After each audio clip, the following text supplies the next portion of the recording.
All right, let's go to the remaining few argument forms. I'm going to talk about 2 more that are valid that you're going to encounter in the book and you're going to need for Chapter 7. And then a couple of forms that are invalid that actually have a specific name for these 2 invalid forms. Often you may have forms that are invalid and they don't have a name for the invalid form. Just call them invalid when you're answering a problem in the book. But if you see an invalid form and you recognize it as one of these 2 that are named, go ahead and say invalid and then give it the name. But you're going to encounter some that are invalid that have no name. No big deal. Now, one thing before I go over these last 4 forms I want you to understand here. You need to know this for Chapter 7, okay? If you have if P, then Q, P, do you realize when you draw this line in an argument form, remember, has premises and you're allowed to infer from those premises a conclusion. As soon as we write down if P then Q, P, as soon as you write down Q by itself here, are you aware we had knowledge here? This is what we knew, right? Knowledge possessed. And as soon as you write this down, you're adding another line. Added line. An added proposition, right? Affirming Q by itself. So this here is knowledge gained. And I don't think you've really, that's dawned on you. Here we know things, and from here we're inferring, and we added another proposition. Here we know some things, premise 1, premise 2, and we're able from this knowledge possessed to gain another line. This ability to gain another line is going to come very handy in Chapter 7. But when you have these arguments, every time you make a conclusion, it's knowledge gained. You inferred something else, so you have a new proposition, and in Chapter 7 we can, using rules of these argument forms and some other rules of replacement, which I'll tell you about later, we can add lines and use these added lines to infer and deduct some other things. Okay? But anyway, that's just something to kind of realize. Every time we conclude with something, we're concluding with a proposition, we've gained something. Okay, knowledge gained, we've added another proposition into the mix. Okay, with that said, let's go to this argument form. This one's valid. It's called constructive dilemma, and it can be abbreviated CD in your book. And here, if we were going to show that this is valid, remember, they all will pass the truth table test. I could do a big truth table for this, and let's see, it's got 1, 2, it has 4 different components. PQRS, that's a 16-line truth table. I certainly don't want to do a 16-line truth table, so why don't we do an indirect truth table for this? So let's do that. And if we do an indirect truth table for this, we should have, when we start with the invalid bad line, we should come up with a contradiction, right? Because the contradiction says this is a good argument and it didn't tolerate the bad line. So let's go ahead and do that. So I can show you something like this. Passes truth table analysis, but it'll, since indirect truth table method is based on truth table insights and principles, the indirect method will work also. So here, both if P then Q and if R then S slash either P or R double slash either Q or S. Okay? Now remember, we're going to make this true. You make all the premises true. This one true. And this is going to be false, right? All right, So for this to be false, we have to make Q and S both false, right? That's the only way a disjunction can be false, is when both are false. So let's just come over here. Q is false. We already know that. S is false. Now this is a conjunction. The only way a conjunction is true is if both conjuncts are true, right? So what does P have to be in order for this conjunct, which is a conditional, to be true? Well, P can't be true, because if we had true false, this makes this conditional false, which makes this conjunct false, and then we're not going to have a true conjunction. So P has to be false, and that makes this true. R has to be false. So this is going to be true when P is false. And if R is false, this conditional is going to be true. And true, true, right, means the conjunction is true. So that's true there. So far, so good. And then P from here is false. We'll make this false. R is false. We'll make that false. Now for a disjunction, false, false is false. So we have a contradiction right there, right? Let's just actually make that green. Contradiction. There's a problem. But remember, with the indirect truth tables, a contradiction, what does that mean? It means the argument form is valid. Okay? So we would expect, if we start with a bad line, if you have a good argument form, it is not going to tolerate this bad line, and you're going to have a contradiction. Okay? All right, and then just realize when you have something like this, look at the relationships. And this is actually, constructive dilemma is like having two modus ponens put together. If P, then Q, P. If R, then S, R. If P, then Q, P, therefore Q. If R, then S, R, therefore S. So that can help you if you had to write this down and you didn't have any cheat sheets with you. But remember, if P, then Q, this has to be P. If this was not P, we wouldn't have CD, okay? Now, if this was not P, we would. So remember, the same exact thing goes on here as I was doing with everything else, okay? You have to just make sure the relationships are maintained. So if the antecedent is P, on the second premise, this left disjunct has to be P. If anything is different, if this is Q, this has to be Q.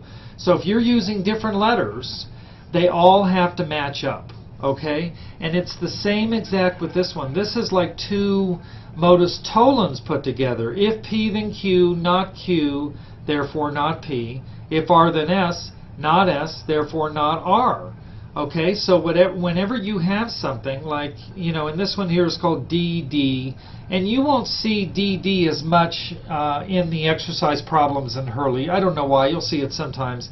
You don't use it when we get to Chapter 7 for the rules of inference. Okay, you're going to use constructive dilemma a lot more than that.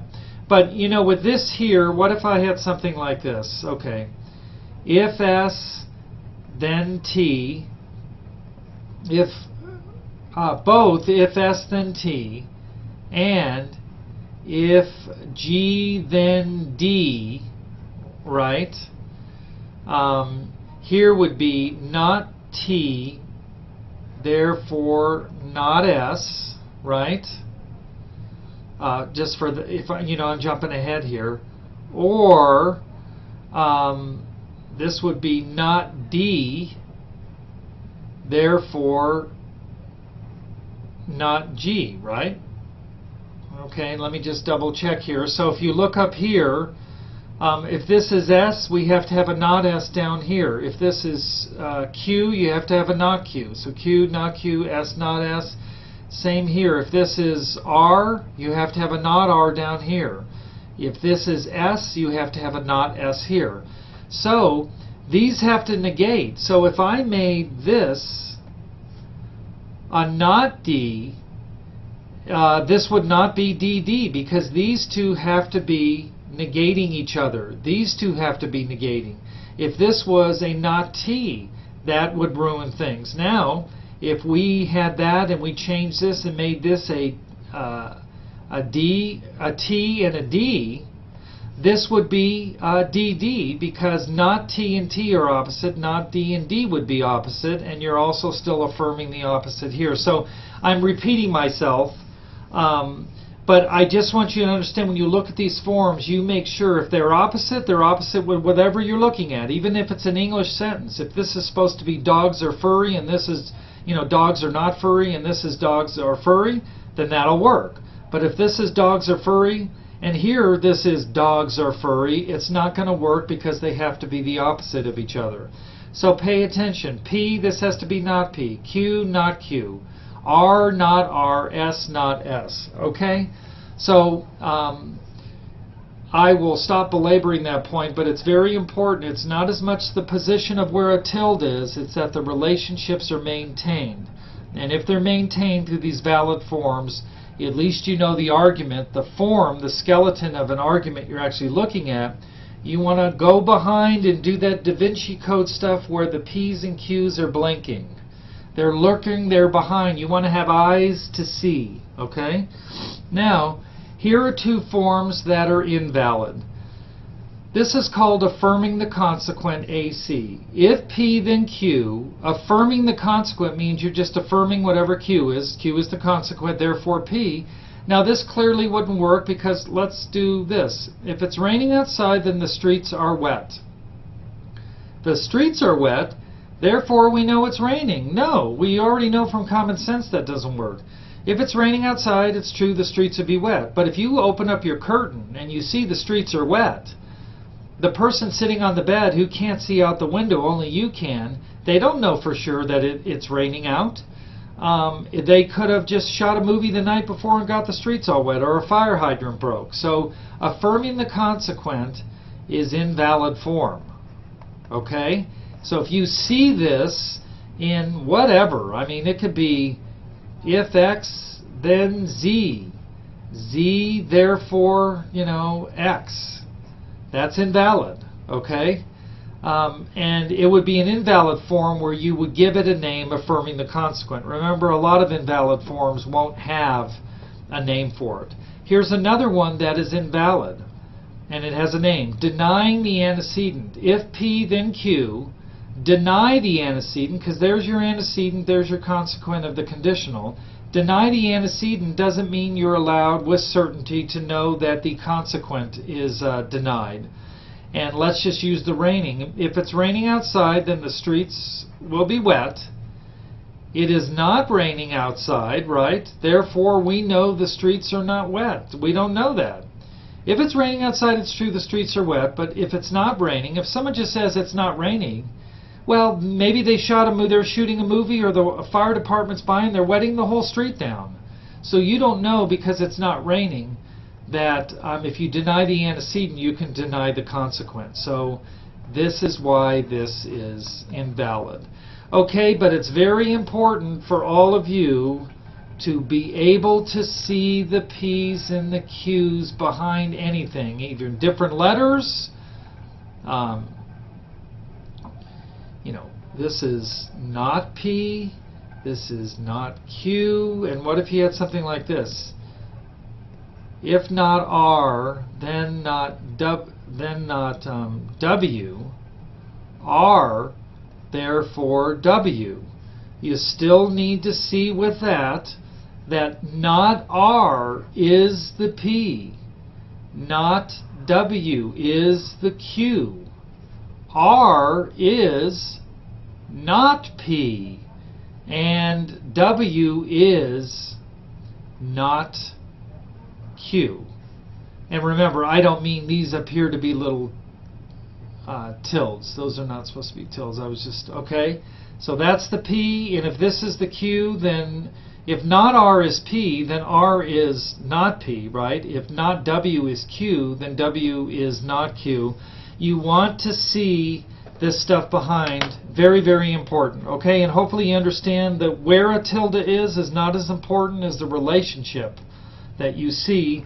And the book, when you're answering questions, you're going to find some answers, possible answers or choices, where two things are both modus ponens, because you're not tripped up by a different position for tildes.